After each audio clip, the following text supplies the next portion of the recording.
রাতারাতি নির্বাচন দিলে সব ভালো হয়ে যাবে না, পরিবর্তন হয়ে যাবে না। একদল খাইছে, আরেক দল খাওয়ার জন্য রেডি আছে। পরিষ্কার ভাবে এই প্রশাসন ঠিক না করে, রাষ্ট্র সংস্কার না করে আগামী 2 বছর আগে কোন নির্বাচন আমরা চাই না। সরকারকেও পরিষ্কার করে বলতে চাই, আমরা আপনাদেরকে নির্বাচনের জন্য ক্ষমতায় বসাই নাই। রাষ্ট্র সংস্কার করতে হবে, জন আকাঙ্ক্ষার বাংলাদেশ বিনির্মাণ করতে হবে। এই যে আপনারা যে 15টি কমিশন করেছেন, সংবিধান সংস্কার, নির্বাচন সংস্কার, দুর্নীতি দমন সংস্কার, এবং বিভিন্ন সেক্টরের সংস্কার, এই সংস্কারগুলো হওয়ার পরেই আপনাদেরকে নির্বাচনের কথা ভাবতে হবে। কষ্ট লাগে এবং আফসোস হয়, শেখ হাসিনার পতন দেখেও এরা শিক্ষা নেয় নাই। কোন রাজনৈতিক দলের নেতৃবৃন্দের ঔদ্ধত্য, আচরণ, কর্মকাণ্ড, সে আওয়ামী লীগ যা করেছিল, আওয়ামী লীগের নেতা কর্মীরা যা করেছিল, তারই একটা রূপান্তর, তারই একটা ভূমিকা আমরা দেখতে পাচ্ছি।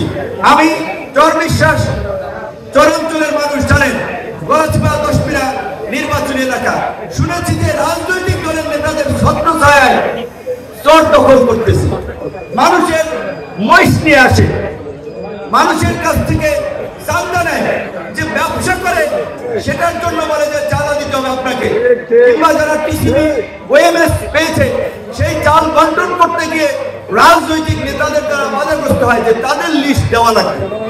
তো এই তোমাদেরকে চাল খাওয়ানোর জন্য, চর খাওয়ানোর জন্য, চান্দা খাওয়ানোর জন্য কি ছাত্র জনতা রাজপথে নেমে এসেছিল? কাউকে নেতা বানানোর জন্য রাজপথে নেমে এসেছিল? তারা বাংলাদেশের পরিবর্তন চেয়েছে। পরিষ্কার কথা, এই অন্তর্বর্তীকালীন সরকার আছে, অনেকেই বলছে এই সরকারের ম্যান্ডেট নাই সংবিধান পরিবর্তন করার জন্য, রাষ্ট্র সংস্কার করার জন্য। যারা কথাগুলো বলছেন এখনই এটা আসলে সঠিক কথা নয়, এটা এক ধরনের উপহাস। এই আন্দোলনের সাথে প্রহসন। বাংলাদেশের ইতিহাসে 53 বছরের সরকারের মধ্যে এই অন্তর্বর্তীকালীন সরকার হচ্ছে ইতিহাসে সর্বোচ্চ জনসমর্থন পাওয়া সরকার। বাম, ডান, বিএনপি, জামাত সবাই মিলে সমর্থন দিয়েছে, কিন্তু এখন অনেকে খাওয়া দাওয়া চলতেছে না, বন্ধ হয়ে যাচ্ছে। কারণ অনেক জায়গায় সেনাবাহিনী দমন করতেছে চাঁদাবাজদের, মাফিয়াদের, ধান্দাবাজদের, তাদের ধান্দা হচ্ছে না। এখন তারা অনেকে দেখছে যে কোনো মতে যদি তাড়াতাড়ি একটা নির্বাচন হয় তাহলে আমরা ক্ষমতা